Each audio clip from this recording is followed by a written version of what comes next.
So we got the red power wire and the black ground wire coming out of the back of the radio here.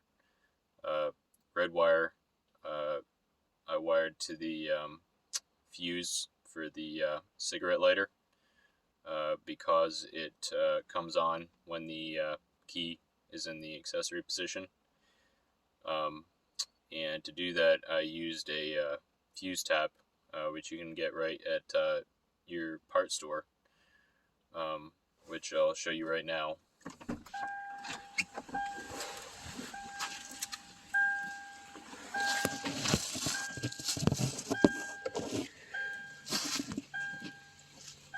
That's the fuse tap right there.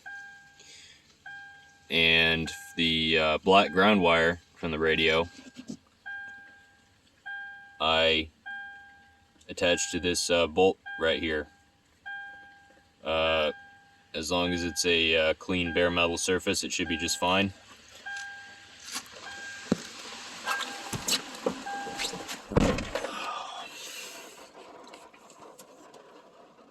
But as you can see, the radio comes on with a key, just like that.